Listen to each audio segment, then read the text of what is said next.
सुकांत आज्ञा सर। कहलु कहीं होली पालन करा जाए सर मु जानी तू जानी चुके रे नहीं सर मु जानी तू जानी चुके रे नहीं कहीं भी जाना तू जानी छु ना सर तू जानी छु ना सर कुहन तो काहे के बाला करा जाए प्रहलाद बोली गोटे बालक थिला जे कि भगवान नारायण बहुत बड़ भक्त हिरण्य कश्यप होचंदी तार बापा जे कि जड़े राक्षस हिरण्य कश्यप भौणी हूँ होलिका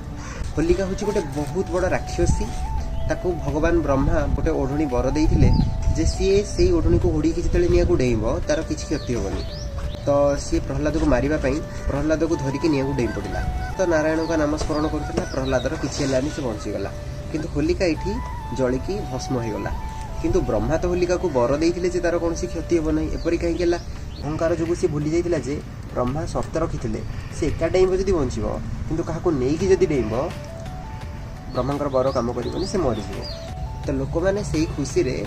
गोटे सेलिब्रेशन कले होली सेलिब्रेशन ओ एथि होली पालन करा जाए।